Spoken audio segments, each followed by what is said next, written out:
네, 안녕하십니까. 우리 나 교수님. 예. 우리 저 위대한 CEO 예. 손자병법의 저자시고요. 예. 아유, 멋지십니다. 아유, 저자 양력을 보니까 한신대학교 교수님이세요. 예. 예. 거기다가 한국강소기업연구원. 예. 아유, 강소기업 지금 우리가 추구해야 될 방향인 것 같은데, 예. 우리나라에서. 강소기업연구원 원장을 여기 지금 현재 하시고 계시는 거고요. 예. 제가 보니까 CJ제일제당, 아모리퍼시픽, 엠프라니 예. 등 24년간 기업 현장에서 실무와 경영을 하셨다. 예. 그리고 이후에 교수님으로 예. 오신 건데 예. 굉장히 독특한 이력이신 것 같아요. 예. 양력을 조금 소개해 예. 주시면 어떨까 합니까? 합니다. 예. 제가 이제 기업, 그러니까 회사에서 뭐 사원부터 예. 사장까지 했었고요.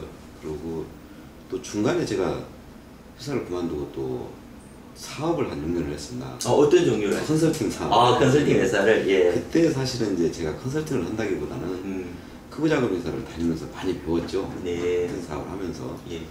그러다가 다시 또 회사로 들어와서 전무, 부사장, 사장까지 하고 그만두고 지금은 이제 강소기업연구원을 운영하면서 중소기업 돕는 일을 많이 하고 있고요. 그러면서 적은 이제 한신대학교의 교수로 일을 하고 있습니다. 그런데 어떻게 이렇게 인문학, 특히 이제 손자병법에 관심을 가지시게 됐습니까? 예. 사실 최근 한 20년간 뭐 무한경쟁 시대라고 해서 참 이게 뭐 어떻게 보면 약육강식으로 상대를 죽이고 나만 살려고 하는 그런 게 계속 지속이 되다 보니까 사실 여러 가지 그게 사회적으로 부작용이 많이 생기고 있지 않습니까? 뭐 이 무한경쟁의 저주다 이런 말까지 지금 나오고 있는데 뭐 정보도 다 독점하려고 하고 기업에 가보면 뭐 부서 이기주의 이런 게 막 팽배하고 상대 죽이고 나만 살려고 하는 그러다 보니까 어떤 이런 인간적인 어떤 그런 기본적 가치마저도 이렇게 망가지는 그래서 이런 어떤 무한경쟁에서도 어떻게 보면 이 손자병법도 2400년 전에 이 춘추 전국시대에 어떤 무한경쟁을 했던 그런 시대잖아요. 그렇죠. 그때 어떤 병법가로서 해법을 제시한 게 이 손자병법이었기 때문에 그 책 속에 뭔가 오늘날의 이 무한경쟁의 어떤 이런 부작용을 해소할 수 있는 방안이 있지 않을까 해서 이제 써오기 시작한 겁니다. 제가 그 책을 보다 보니까 이런 얘기 나와요. 서양의 전쟁 전략가인 클라우제비츠는 전쟁론에서 하나의 강력한 행위가 전쟁이고 적을 무력화시키고 이쪽의 의지를 강요하는 거다.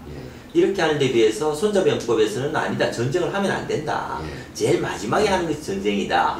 극명한 동양과 서양의 어떤 철학의 차이를 보이고 있는데요. 그 점이 한국의 기업 경영의 접목이 될 수 있을까요? 맞습니다. 그게 그러니까 이제 손자병법에 보면은 그 싸워서 이기는 것보다 지지 않는 것이 중요하다. 어떻게 보면 강자의 논리보다는 약자의 논리에서 얘기를 하고 있거든요. 싸워서 지지 않는 방법이 뭐겠느냐. 그리고 상대를 결국 이기더라도 승리를 하더라도 우리도 피해를 보고 상대도 피해를 주는 거잖아요. 그런 어떤 피를 흘리지 않고 이기는 방법. 그게 뭐겠는가. 그게 바로 저는 블루오션 전략. 기업 경영이라고 하는 게 어떤 세 가지의 요소가 있는데요. 고객이 있고 경쟁사가 있고 또 우리 기업이 있는데 경쟁사와는 뭔가 이렇게 다르게 하는 전략, 차별화. 이게 이제 결국 블루오션의 어떤 그런 시장을 만들면 굳이 경쟁하고 싸울 일이 없는 거죠. 그래서 기업 경영에서 가장 중요한 것 중에 하나는 역시 차별화하는 것. 이런 거라고 생각합니다. 그게 또 손자병법하고도 연결이 된다. 멋지시네요. 그게 바로 손자병법에서 이야기하고 있는 것들이 현재의 블루오션 전략하고 맞닿아 있다. 이런 말씀인데요. 정말 탁월한 해석이신 것 같으세요. 그럼 이제 저희들이 고민은 그거죠. 어떻게 손자병법을 이용해서 블루오션 전략으로 들어갈 수 있을까? 그게 이제 뭐 방금 말씀드렸듯이 손자병법의 모공편에 나오는 얘기인데요. 지피지기면 백전불태다. 근데 사실 이제 백전백승을 하려면 지천지지도 해야 된다. 하늘을 알고 땅을 알아야 된다. 전쟁에서 결국 이기려면 기후를 알아야 되고 지형을 알아야 되는 거잖아요. 그게 바꿔 얘기하면 오늘날 경영을 함에 있어서 어떤 외부 환경, 내부 환경, 시장의 흐름 그 중에서도 가장 중요한 게 누굽니까? 고객이죠. 고객을 정확히 이해하는 그리고 고객이 원하는 어떤 그런 것들을 만들므로 해서 결국 하나의 블루오션을 탄생시킬 수 있는 것이고 그게 결국 싸우지 않고 이기는 방법이다. 그렇군요. 그렇다면은 원장님께서는 그 손자병법 중에서 가장 인상 깊었던 부분, 이 글귀가 나의 가슴에 가장 와닿았다 이런 부분이 있습니다. 손자병법 그 시계편에 보면 그런 말이 나옵니다. 이 전쟁이라고 하는 것은 결국 나라의 흥망성쇠가 달려 있고 많은 백성들을 희생을 시키는 거기 때문에 군주가 정말 신중해야 된다 하는 그런 얘기거든요. 그리고 군주가 이 자기 이익만을 추구를 하면 오히려 천하를 잃게 된다. 천하를 얻으려면 백성을 생각하고 백성한테 어떤 삶의 질을 높여주고 하는 것, 이런 것들이 결국 천하를 오히려 얻는 길이다. 이런 말이 있습니다.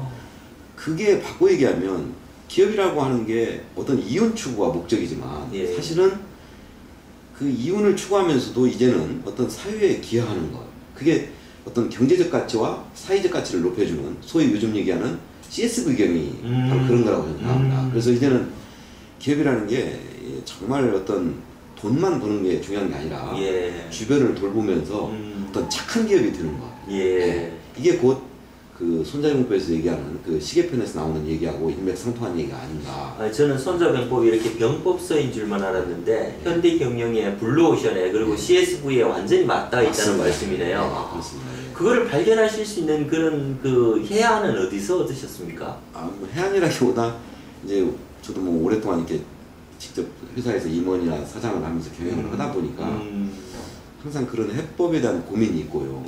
그런 것들을 옛날 고전에서 찾는 방법은 없을까 해서 고서를 좀 많이 읽다 보니까 실제 그 우리나라의 그 참 위대하신 그 세종대왕, 저는 그렇게 생각합니다. 이 한글을 만드는 것도 사실 대한민국 최고의 히트 상품은 한글이라고 저는 생각을 하거든요. 근데 세종대왕이 그 한글을 만들면서 그 배경이 있습니다. 세종 어지에 보면 뭐 나란 말씀이 둥괴다라 문자로 서로 서맞지 아니할지 이렇게 쭉 나오지 않습니까? 거기에 보면 백성을 어여삐 여겨, 백성을 불쌍히 여겨 새로 28자를 맹글었다. 그래서 결국 백성을 편안하게 하고자 만들었다. 이런 얘기가 나오거든요. 전 세계 영어, 일본어, 스페인어, 중국어 뭐 수많은 언어가 있지만 한 나라의 임금이 자기의 가장 소중한, 어떻게 보면 고객이라고 할 수 있는 백성을 위해서 만든 언어는 한글밖에 없습니다. 정말 그래서 저는 한글은 위대하다고 생각하고 우리 조상 중에 그런 임금이 있다는 게 참 영광스러운 거고요. 그 세종대왕이 하는 게 결국 뭡니까? 그게 백성을 먼저 생각한, 백성의 어려움을 먼저 생각해서 한글을 만들었다. 그 당시 뭐 양반들은 반대했다고 하지 않습니까? 그럼에도 불구하고 만들었다는 측면에서 보면 그런 것들이 결국 그런 뭐 손자병법에 나오는 그런 시계편에 나오는 내용이나 우리 세종대왕이 하는 거나 다 이렇게 일맥상통한 것이고 그게 오늘날 경영함에 있어서도 아주 중요한 지혜로움이다. 저는 그렇게 생각합니다. 그렇군요. 또 한 가지 궁금한 게 생겼는데요. 책을 내용에 보다 보면은 뭐 소크라테스 이야기도 나오고 여러 서양 철학자 얘기가 나오게 되는데 그러면 반대로 서양 철학에서 가장 감명 깊었던 경영학의 시작점으로 드셨다면 뭐가 있을까요? 뭐 저는 그 방금 말씀하신 대로 이 소크라테스에서 너 자신을 알라 이런 말이 나오고 아까 그 손자병법에서도 모공편에 지피지기면 백전불태란 말이 나오는데 결국 자신을 안다라는 게 정말 어려운 것 같습니다.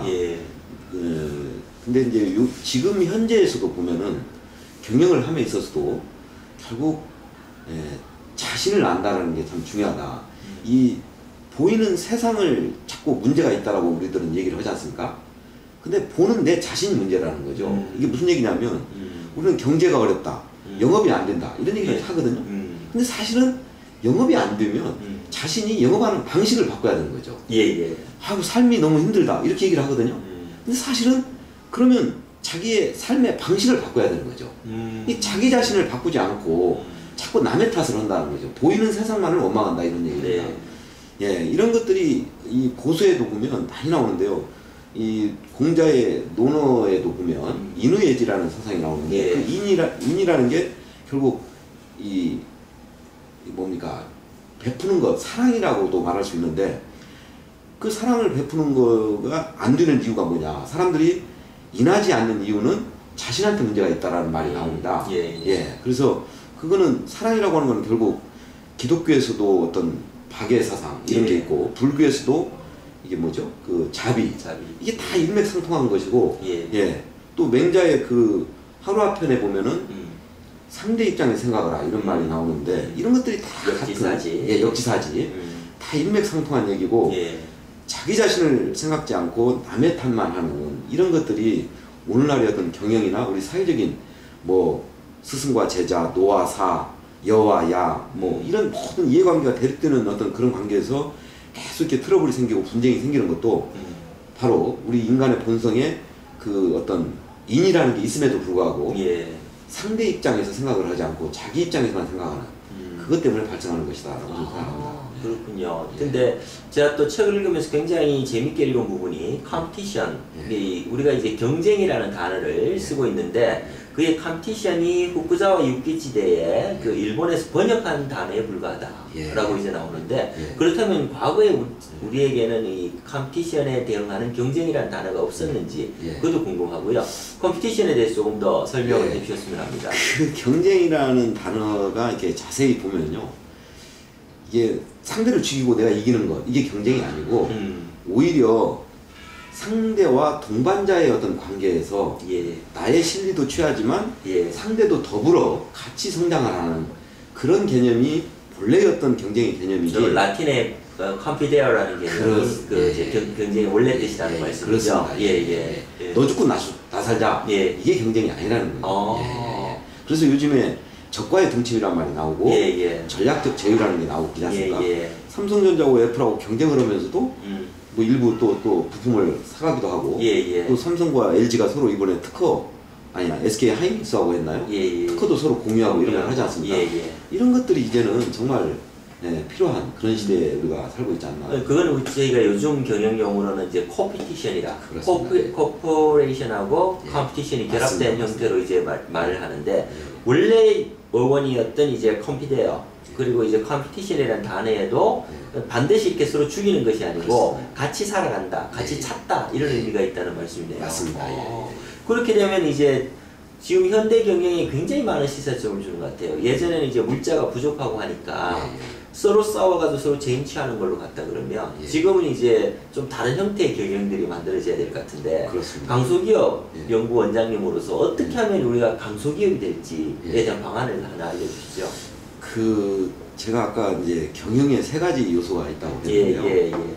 결국 이 강소기업들을 제가 이렇게 이제 분석을 해보면 그 3가지 요소 얼마나 이게 모든 기업은 고객이라는 게 있지 않습니까?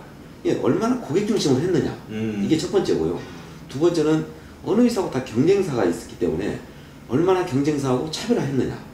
세 번째는 기업이라고 하는 건 경영을 혼자 하는 게 아니잖아요. 여러 부서가 있고 여러 구성원이 있지 않습니까? 이 사람들이 같이 부서 이기주의를 없애고 얼마나 서로 협력을 하면서 한 방향으로 일을 하느냐. 요 3가지거든요. 어느 회사하고 이 3가지를 실천하면 성과가 난다. 그리고 강소기업이 될 수 있다. 저는 생각합니다. 실제 강소기업을 분석을 해봐도 다 그 중에 하나입니다. 기술적인 뭔가 특허 기술을 가지고 확실하게 차별화를 해서 남이 따라오지 못하게 했다든가 아니면 정말로 이 오너가 CEO가 어떤 종업원 또 밖에 있는 소비자 고객 중에서도 가까운 고객부터 잘하는 말이 있는데요. 사실 CEO한테 정말 소중한 고객은 밖에 소비자보다도 안에 있는 내 부하 직원 종업원이죠. 내부 고객. 그렇죠. 이런 사람들이 정말 일할 수 있는 분위기를 만들어주는 역할. 이런 거를 얼마나 실천하고 있느냐. 그리고 이제 마지막으로 이 같이 일하는 사람들이 조화롭게 얼마나 서로 협력을 하느냐. 소통을 하고 협력을 하느냐. 이 3가지가 결국 이 기업의 성과를 좌우한다. 저는 생각합니다. 그래서 강소기업이 되기 위한 조건도 저는 결국 그 3가지에 달려있다. 그렇군요. 그 중에서도 가장 중요한 거는 역시 CEO의 그 리더십. 아까 얘기했던 이게 밑에 직원들하고 소통하고 하는 그런 것들.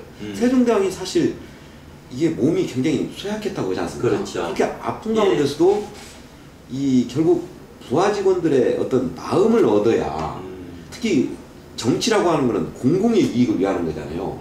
공공의 이익을 위하려면 일하는 사람들이 관료들이 사심을 버리고 공공의 이익을 위해서 최선을 다하게 만들려면 그 사람의 마음을 얻어야 되는데 그 사람의 마음을 얻으려면 리더가 몸소 실천하고 진실되게 해야 부하들이 관료들이 따르는 거죠. 그렇죠. 지금 오늘날 보면 그게 안 되고 있는 겁니다. 예, 결국 리더의 가장 중요한 덕목은 신뢰, 믿음 이거거든요. 예. 근데 믿음, 신뢰를 주려면 본인이 모험적으로 실천을 하고 실행을 해야 되는 거죠. 예. 말로만 뭐 국민을 위한다 이게 아니고 실행하는 이런 것들을 리더들이 보여주면 자연스럽게 밑에서는 정말 충성을 하게 되고 뭐 최선을 다하게 되는 거죠. 그러면 성과를 날 수 있는 거죠. 정말 이 위대한 CEO가 다 되고 싶거든요. 예. 위대한 CEO가 되려면 손자처럼 하라. 예. 그럼 방금 말씀하셨듯이 어떤 소통과 예. 신뢰와 예. 실행이 가장 중요한 겁니다. 맞습니다. 예. 전체를 하나로 합친다면 뭐가 될까요? 정말 위대한 CEO, 예. 손자처럼 하라. 그럼 그 하나가 예. 상대 입장에서 생각하는 거. 상대 역지사지. 예. 역지사지다. 역지사입니다.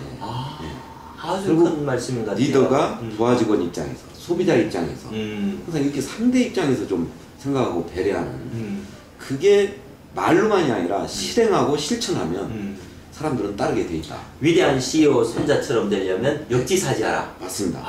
멋있는 말씀입니다. 최근에 지금 정치권에도 여러 가지 문제가 많지 않습니까? 예. 그런 분들이 사실은 본인이 믿음을 가지고 신뢰할 수 있도록 정직하게 실행을 하고 실천을 했다라면 백성들이 그분들을 존경하고 그분들을 다음 선거 때 또 뽑아주고 이러는 거죠. 근데 그렇지 않기 때문에 온 나라가 이렇게 시끄럽고 안 좋은 거 아닙니까? 그렇죠. 기업도 마찬가지입니다. 그렇습니다. 교수님 저기 뒤쪽에 이제 있는 책들이 우리 직접 쓰신 책들이죠. 굉장히 많은 책들을 쓰셨어요.